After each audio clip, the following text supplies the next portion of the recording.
And away we go. Okay, and I'm just going to call Episode 31. Yeah, 31, part 2. I'm going to call this Luigi part 2. The guy's name is Jamel. I'm probably pronouncing this way wrong, but it's Jamel Abdul Karim. And on Tuesday, I don't know what something in the air on Tuesday. Anyways, in Ontario, California, it's arson, but he did damage to $500 million worth of damage to the paper plant in where he worked, which included such things as the toilet paper, paper towels, Huggies, whatever, paper products. But he filmed himself doing it. Many of us have seen some of the words and heard some of the audio, and his what manifesto, if you will, was literally, this didn't have to happen. You could have just paid us a living wage. Right. He was, as he's lighting the fire. As he's lighting the fire, he's filming all this stuff. This is what he said. All you had to do was pay us enough. All you had to do was pay us enough. All you had to do is pay us enough as he's lighting the fires. And if you research how much they were paying him, I think it was like 75. No, I think it was like 75 grand or something. I mean, which if you look at it just at that, it wasn't that much. It was $20-something an hour, I thought. Okay, you're right. It was more like 50 or 60. I think it was like came out to like $45,000 a year, right?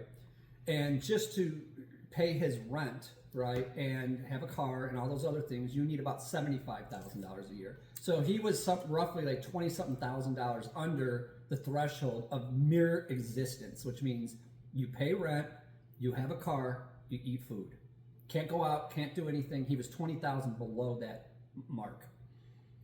But this is another case where he's clearly martyring himself.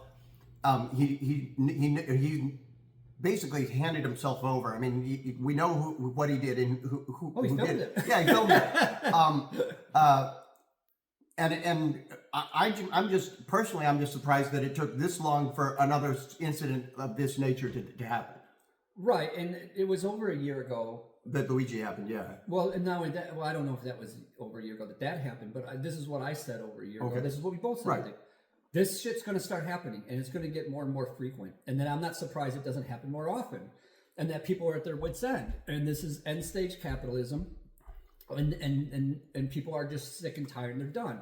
And I'm sure this guy looked up the consequences. I'm not sure exactly what he can get for this. I mean, if they try to get him with like attempted murder or like about that kind of stuff, but I think for arson he might get only like 20 years tops. Mm-hmm. And I can't even see it. I can see some juries letting this motherfucker go. Like I like oh, that's very insanity. I know. I'd be like, if they asked me to be on that jury and I was being honest, I would have to be like, no, I can't convict this guy. Like, I don't know if I can convict this guy. You don't want me on the jury because this guy's a walker. Like, this is not going to be fair.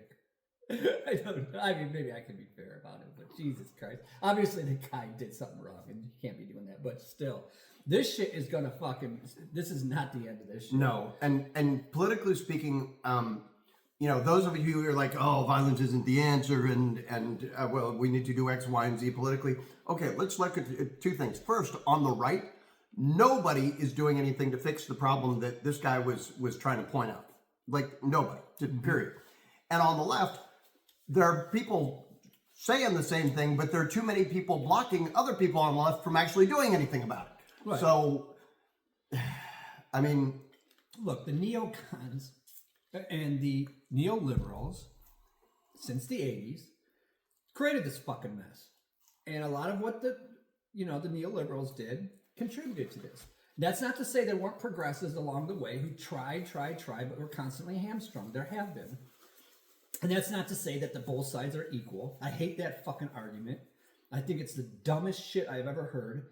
Just burn the whole thing down. We got to start over. Like, do you understand how many... Yeah, I don't even want to get into it. We already got into that. Yeah, we've gotten there before, more than one. Yeah. They don't understand. It would have been really nice for them. Go back to Russia, go back to China, go and then be one of these dissidents back then against what was happening, and you've been in the gulag. So, anyways, you don't want that. We have to get to a point where these discussions can get on the table even. We can't even have these discussions because we're dealing with fucking straight up Oh, fascists. and speaking of which, and fascists and Texas, because we live here, the Republicans in Texas, and what really irritates me is there are people, Texans, who don't know this, but I'm going to say it. They are passing amendments to prevent us from even having these discussions. Not from having specific laws happen, but they are proposing amendments to prevent the discussion of these kinds of issues. Because if that doesn't blow your fucking head, look it up. I'm not making this up. They did that just a few months ago. Even it's insane. Yeah, this is a problem that since we've allowed it to get this far and things are this bad, I don't see how just voting our way out of this is going to work. Unfortunately, it's not. Not at this point. So on that end of the spectrum, I'm somewhat in agreement, right? Does that mean you don't vote or you vote third party when it's completely implausible? No.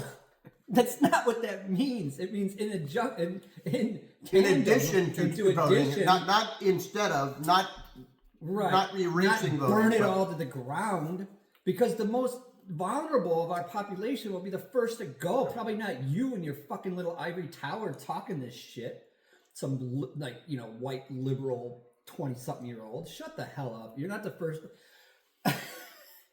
You're not the ones who's going to put away. Fucking maybe if you're mouthing off to. Yeah, but if you are, then at that point, a lot of people went before you. That's what right. Exactly. Yeah. So, or didn't even want to be wrapped up in this mess you created. Right.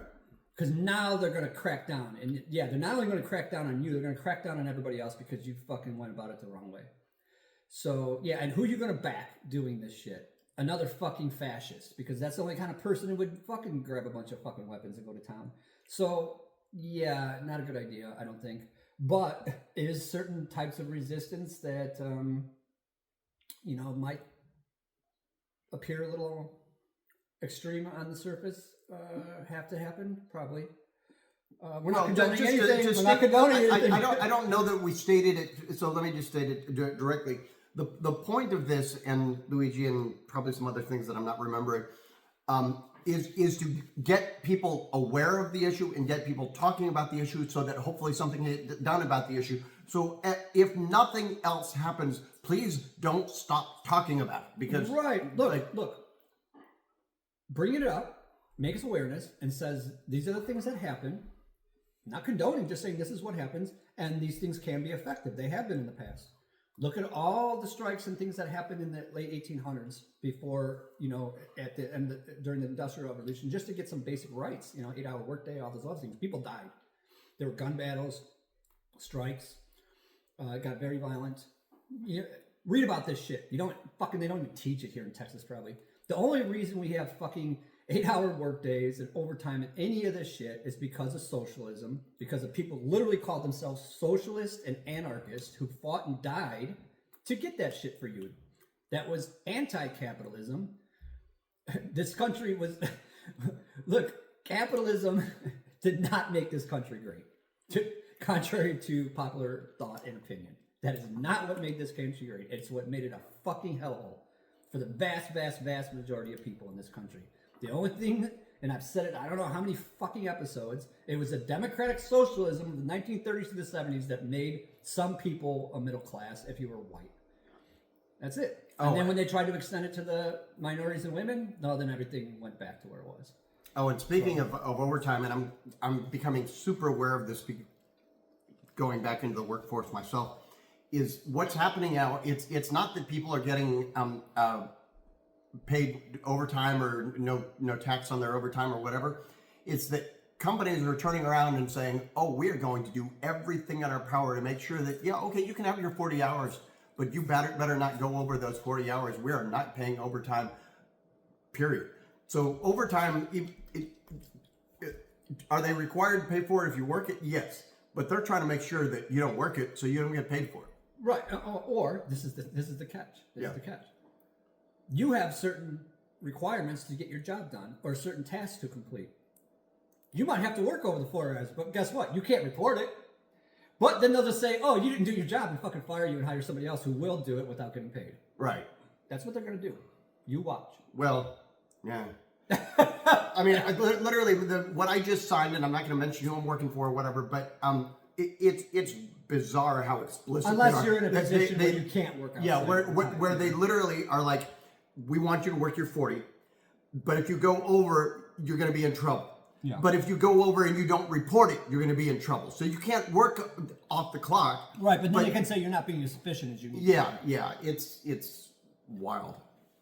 I don't know though, because I don't know exactly what you're doing, but I know there are places where that's what they're doing to people. Well, we'll give you 50 hours of work. You can't work overtime, but you better get it done in 40 hours. Well, my point is that, like 10 years ago, the kind of job that I'm about to do, because I did it before, the understanding was, okay, you're supposed to work 40, whatever, but you know, if you put in an extra 30 minutes there, here, there, and either we're okay with it or we're okay with it, or if you don't report it, and those days are gone. Now it's, you don't do that, period, because we could get in trouble. So don't do it and not report it, but don't do it either.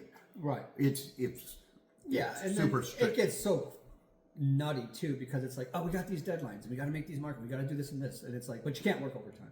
Well, then it's not gonna get done. Like, what do you can't have it both ways. You can't give me 50 hours of work, 30 hours of fucking time to do it. Right. And these are the same places that there's no reason why you shouldn't be able to work from home, but it's like, now you can't even have the 1 day a week of working from home. But hey, you got to spend an extra 3 hours in traffic every week because you're not working from home.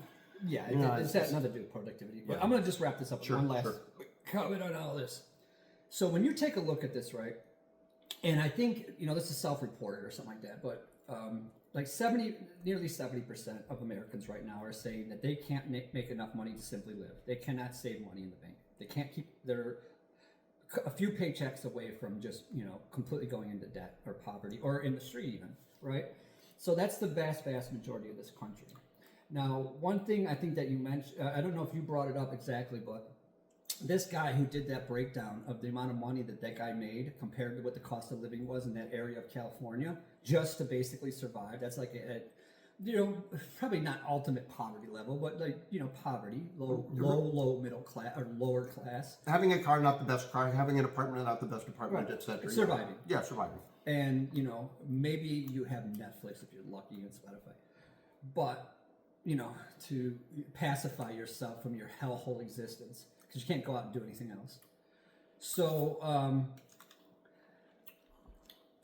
when they looked at the profits, I think it was over $2 billion of that company, right, that year. That's not including the payouts to the shareholders. That's I know where you're going. They're not including the payment, like the $28 million, I believe it was, a year to the CEO, right? This is $2 billion above these insane salaries that these top executives get and whatever else was going on, with that shit. Dividends and however all that shit works. So they're already getting paid extraordinary amounts of money, right? And they got $2 billion on top of all that net profit. Pay everything, right? If they were to give everybody a $20-something thousand raise, they still would have had like a $1.5 billion profit. Yeah. And the thing is, it's like they wouldn't have been hurting any. If you paid everyone $100,000 plus a year, they still would have made like $500 million, and they would have had their insane salaries. They could have been paying people $150,000 a year and broke even. Yep. So or more. So it's not that their margins were so short or whatever crap you want to put out there. They don't want to pay. They don't want to pay you. They want to bring you to the ultimate end to where you're so fucking frustrated you'll burn the whole goddamn place down.